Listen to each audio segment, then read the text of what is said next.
Hello, Pirate Dave here. It's not a Wednesday, it's a Thursday, but it's just after another new comic book day. It is May 21st, 2026. Let's get right into it with some comic books. And up first, we have Deathstroke the Terminator #3. And from the cover, you can see that Deathstroke is in the crosshairs of Deathblow and Deadshot. I'm a big Deadshot fan. I've always wanted to give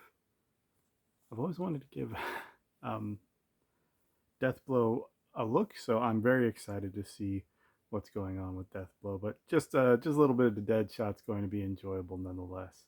Deathstroke, the Terminator, is being written by Tony Fleeks. It's taking off from the established foundation of Christopher Priest's Deathstroke following the DC rebirth.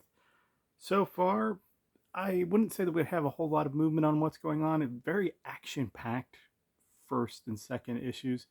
And hopefully, with this cast, we're going to see another action packed issue ahead. And we can actually take a look right at the front. Oh, look at that. Another Supergirl advert. That's a nice poster. We can actually take a look and we jump right into action. You see a grenade just flying through the air. Deathstroke is in the middle of this battle, and we are getting a reveal right off the bat there. There he is, look. Floyd with the, well, I mean, that's not a new mask. That's the mask that he's been using, that sort of skull design. So it's very interesting. And then, of course, Deathblow. Deathblow looking like Bloodsport, like the original appearance of Bloodsport, not Bloodsport from the Suicide Squad movie. Um, it's I'm interested to see what's going to be happening in Deathstroke. He's not my favorite character or anything, but he's intriguing.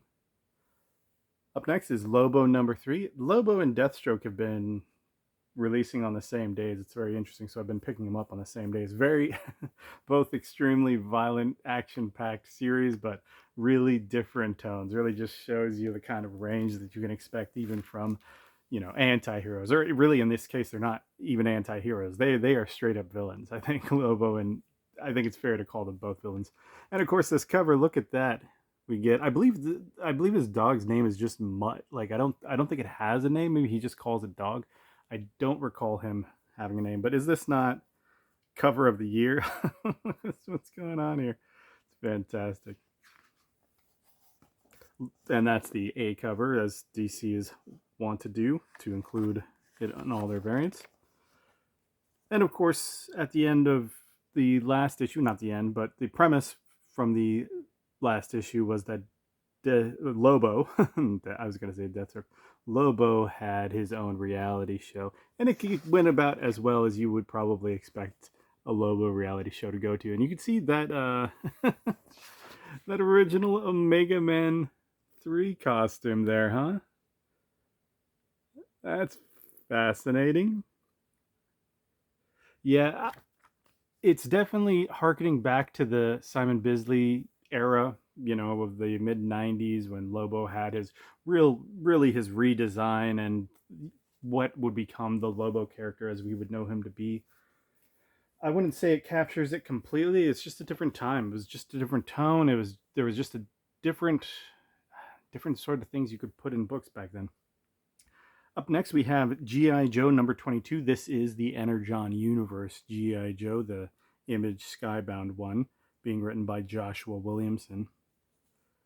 Right on the cover there, is that, I'm not sure, is that Dr. Mindbender? People are going to be like, oh, you fake fan? Of course, that's so. I'm not familiar with that character. I'm sure he is a established G.I. Joe character just because, and that's not a shade on Williamson or what they've been doing with the Energon universe, but really they've not been given too much attention to their original characters. Risk being probably the foremost original character that they've brought forth in this universe. Overall, it's been a great run. It's been a great series. Looking forward to it. They have like a double issue coming up. I believe it's #25. It's going to be the Joes and the Cobras clashing. So hopefully this is the path towards that. And that issue is going to be a little bit more expensive, but I mean, it's supposed to be an extra sized issue, right? So who knows if that means double this page length, or maybe just 40 pages or what have you. Up next is Death Fight Forever, number 4. This miniseries, as you can see from the corner box there, is going for 5 issues. So we're almost at the end here. This is a sizable feeling issue, and imagine it's just a little bit longer. Of course, Death Fight Forever harkens back to the 90s beat 'em up, heavy machismo style. And you can see it's very video gamey in terms of its aesthetic, but I wouldn't say the world that it's taking place in adheres to video game tropes or anything like that. It's just really stylistically like Double Dragon or things. And you can probably tell from looking at this, right? Our main character has been radically different. He's got sort of a Mad Max Fist of the North Star thing going on there. If you like those pastiches, because this is it's satirical, but in a way that it's taking itself completely seriously, right? It feels more like a pastiche, even though it's clearly having fun with the genre while sort of seriously presenting the story. Up next is a new Zorro comic. Isn't that exciting? Zorro number 1 from Alien Books, and this variant cover. I love that they're doing this. Love that Alien Books did this. You can see it's Rodrigo Yoshimiya. Hey man, if you want to put the artist's name somewhere on the dressing, I think that's great, man. I don't, to be honest, I picked up this variant just because it was so much more fun. The cover is really just a shot of Zorro close up. It's very iconic and all that, but I mean, this is this is just so much fun. I love this pirate-looking leopard skin, gal here. Take a look at the interior there. I really don't know much about it. It looks like the original Zorro, Diego de la Vega. I don't know really any of these other characters. I like the art. Look at that. It's not too crazy, but it's certainly capturing the charm and romance of Zorro, right? So if you didn't know, a Zorro book dropped yesterday. There's your PSA. Zorro, new book. Pick it up. Alien Books. I don't have much by Alien Books. I did pick up their Secure, Contain, Protect books. I still need to dive into those, actually. Lastly, for the floppies, for really the comic books, because I have a thought. Anyway, lastly for the floppies is Vampirella number 2, Christopher Priest's Vampirella. So again, if you're not a Christopher Priest fan, Sniegoski, Vampirella Armageddon. There is a line of Vampirella comics for people that like those Harris comics, that universe, that style of this character. Otherwise, you really have to commit to reading almost 100 comic books to understand what Christopher Priest is doing here. And that's not even a guarantee that you're necessarily going to like it. I am fascinated by what he's been doing here. And of course, he's reintroducing Draculina. The last time we saw Draculina really was a couple years ago now, from Draculina Blood Simple. She seemed to have a bit of a positive growth character arc. Oh, well, actually, that's not fair. That's when we saw her on her own, right? Because Draculina was involved in the kidnapping of Vampirella's son. And that kind of, I guess that regressed her character development. My apologies, false alarm. So I really don't know where to say that we're going with Draculina. One of our bonuses is Castle Waiting Volume 2. This is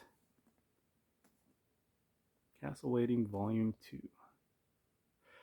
This collection in particular is priced so ridiculously online, especially. You can almost never find it priced below $180. And I think that's just because everybody else has it up for $180. I don't think the demand is there. I don't think anybody's buying this at $180. I was super lucky enough to find a listing with this and the first volume, same binding, same collection, $50. which to a lot of people probably would be too much for not knowing really what this book is. But that is less than cover price, $29.99. So I got a really great deal on this. Castle Waiting is a fantastic slice of life. It's fantasy, but it's like light fantasy. It's not about like combat or destruction or saving the world or anything like that. It's literally just about these characters, these oddball misfit characters living in this abandoned castle and just helping each other to live their best life.